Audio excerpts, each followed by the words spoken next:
Hi, my name's Kevin Hicks. Welcome to my YouTube channel, The History Squad. Now, today's video is about that certain day of the year. It's almost upon us, Halloween. What's it all about? Why do we celebrate it? Why do we have all these children going around the streets trick-or-treating? There's a reason behind it. There is some tradition there. And I'm going to include a few of my own slightly spooky personal stories. So, Halloween. What a festival. This year, Tuesday the 31st of October. The next day is All Saints' Day, and then All Souls' Day follows. It's a bit of a Christian festival. The All Saints' Day is when you celebrate all of those saints who do not have a specific Saints' Day.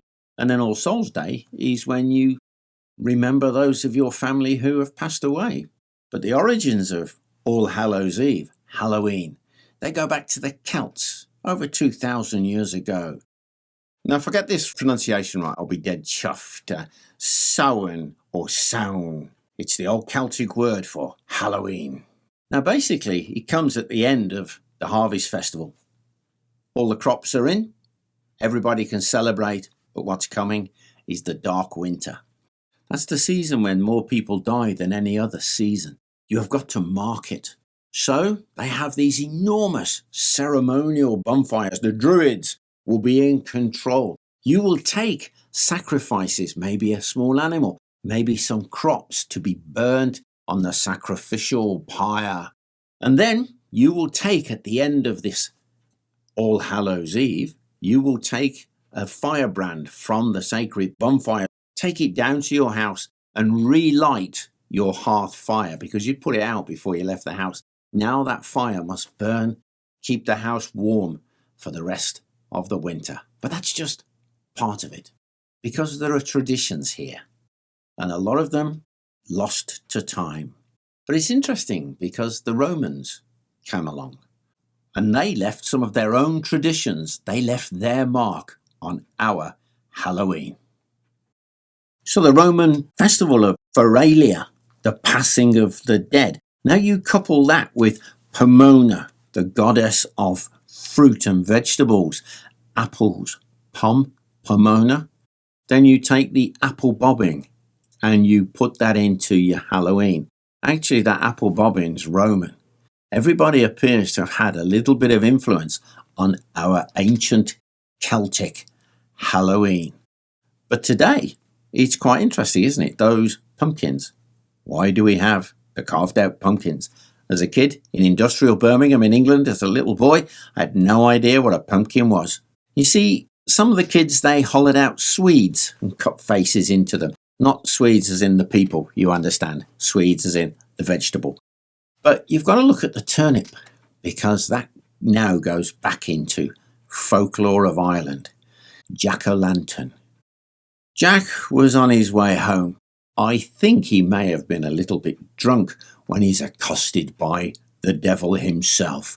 And Jack tricks him to hide in a tree, but Jack then carves a crucifix and traps the devil. And they come to an arrangement that the devil will not claim Jack's soul. So Jack carries on with his life, and it's not very good apparently.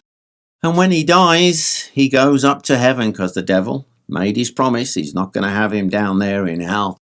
But when Jack gets up to the pearly gates, he's refused. Oh no, you've been a mean man. And he's trapped in between heaven and hell.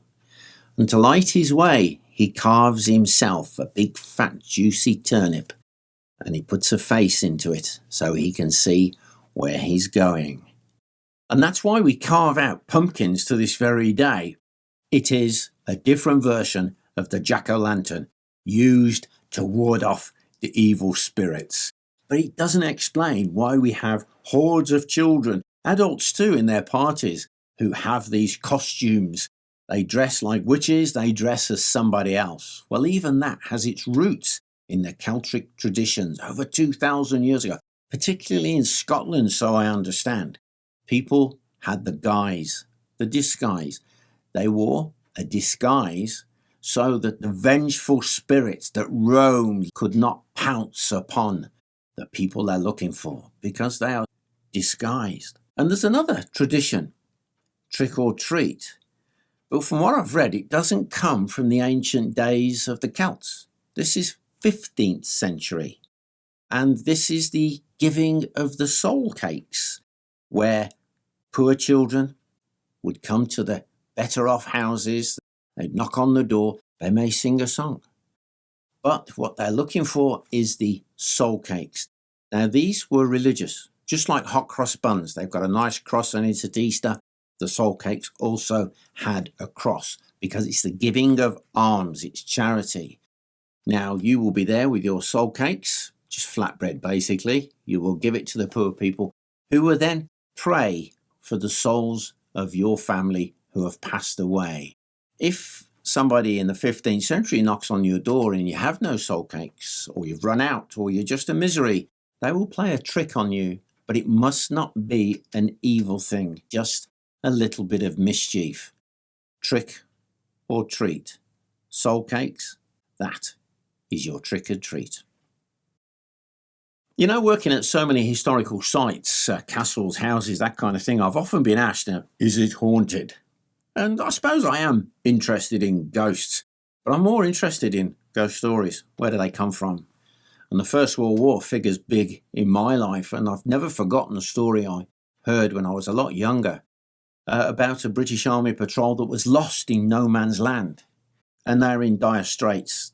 They are close to the German front line.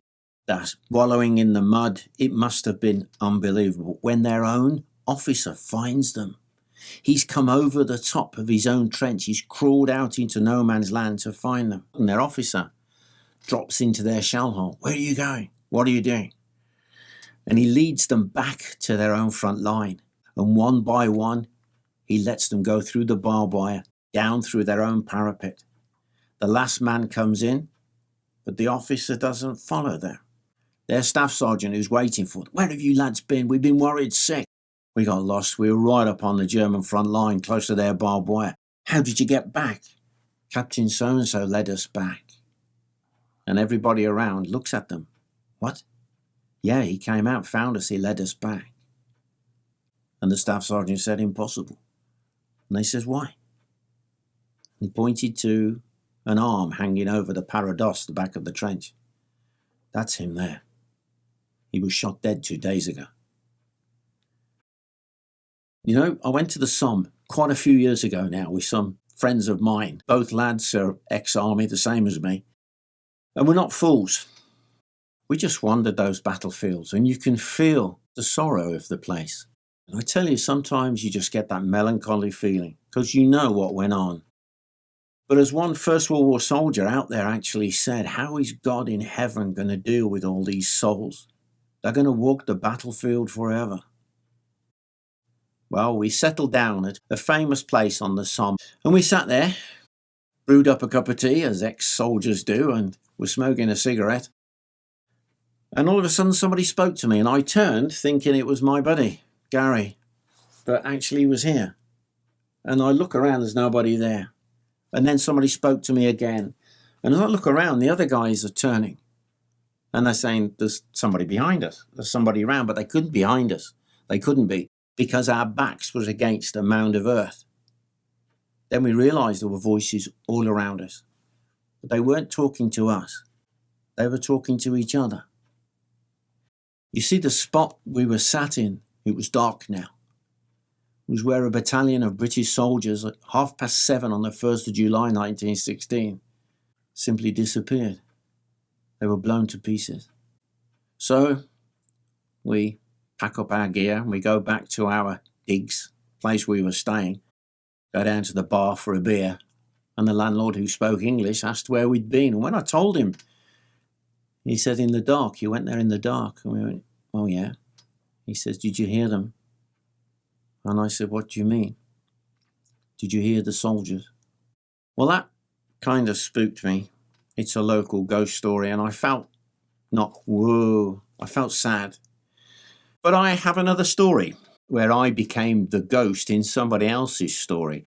I didn't mean to do it. It was just one of those things. I was on a school trip over to France. We're doing the Somme and Vimy Ridge. And the school had specifically asked, would I bring all of my First World War gear so we can explain and show how the soldiers lived and fought in that part of the First World War. And our trip to Vimy Ridge was quite something. There I turn up. Now, in those days, the tunnels were open. They were fully open. So you could go all the way down to the bottom. There was an awful lot in there. And I never even thought about the fact that I was dressed as a soldier. I was so absorbed in what's going down there. And I'm walking around following the kids, making sure nobody gets lost. So my group had moved on, and I just stood there. I just lingered for a while, forgetting that I was in full battle kit for 1917. I was just looking at the carvings, reflecting and feeling the atmosphere down there. But what I didn't realise, there was an adult group coming into the corridor where I happened to be standing at the end, and they froze. And I turned and I looked at them and they gasped. Then, without even realising the effect I'd had on these people, I stepped out of our corridor to follow my school children. Interesting thing is, though, the hairs on the back of my neck were standing up. In their eyes, did they see me? Or was there somebody standing behind me? A real ghost. Well, I hope you enjoyed that little video of ours. If you did, like, share and subscribe. And if you'd like to support the channel further, you could join our Patreon community. The link is in the description. And I'd just like to say to my Patreon members, hey guys, thanks a million. Without your support, I wouldn't be able to do all of these films, that's for sure. But before I leave, a quick shout out to some of our Patreon members. We have Mike Benny, somebody called 1660. I like that. And finally, James Glennon. Hey guys, thanks a million. Bye for now.